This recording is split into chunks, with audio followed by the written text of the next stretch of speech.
अब एक ही बड़ी खबर निकल के आ रही है पाकिस्तान से। असीम मुनीर को मिली बेहिसाब ताकत से संयुक्त राष्ट्र चिंतित। कहा, पाकिस्तान के संविधान में बदलाव ठीक नहीं, इससे सेना बेलगाम अदालत कमजोर होगी।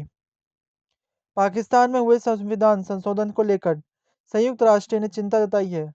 यूएन ह्यूमन राइट एजेंसी यूएनएचआर के हाई कमिश्नर कोलकर ट्रक ने चेतावनी दी है कि 27वां संविधान संशोधन न्यायपालिका की स्वतंत्रता को कमजोर कर सकता है।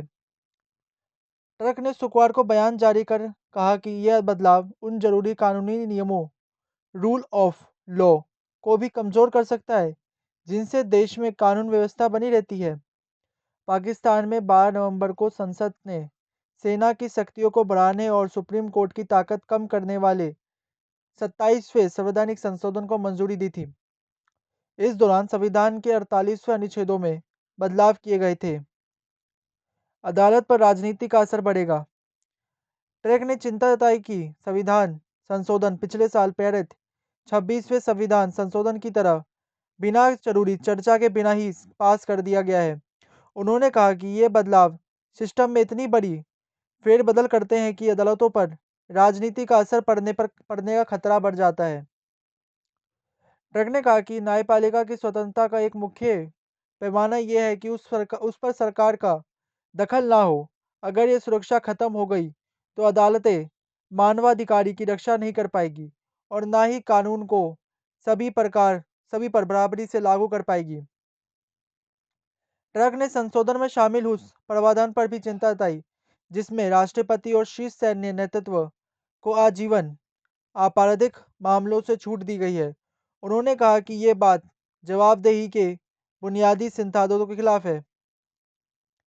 ट्रक ने पाकिस्तान से कहा कि वे इस संशोधन की समीक्षा करें और ऐसे बदलाव करें जिनसे देश की संस्थाएं मजबूत हो, कमजोर नहीं। संयुक्त राष्ट्र की ये चिंता ऐसे समय में आई है जब पाकिस्तान की सेना में बड़े बदलाव हो रहे हैं। सेना प्रमुख आसिम मुनीर ने 27 नवंबर को देश के पहले chief of defence forces CDF के रूप से में कार्यभार संभाला है। ये नया पद भी इसी संवैधानिक संशोधन के तहत बनाया गया है। आर्मी के हाथों में परमाणु कमांड। 27वें संविधान संशोधन का एक बहुत खास हिस्सा है नेशनल स्ट्रेटेजिक कमांड एनएसए का गठन। ये कमांड पाकिस्तान के परमाणु हथियारों और मिसाइल सिस्टम की निगरानी और नियंत्रण करेगी। अब तक ये जिम्मेदारी नेशनल कमांड अथॉरिटी एनसीए के पास थी जिसकी अध्यक्षता प्रधानमंत्री करते थे, लेकिन अब से एनएसए के इसकी जिम्मेदारी हो जाएगी। एनएसए का कमांडर भले ही प्रधानमंत्री की मंजूरी से नियुक्त होगा, लेकिन ये नियुक्ति सेना प्रमुख सीडीएफ की सिफारिश पर ही भी होगी।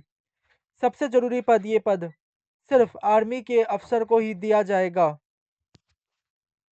Pakistan's hastily adopted constitutional amendments seriously undermine judicial independence and raise grave concerns about military accountability and respect for the rule of law. These changes, taken together, risk subjugating the judiciary to political interference and executive control. We are concerned that these amendments risk far-reaching consequences for the principles of democracy and the rule of law, which the Pakistani people hold dear.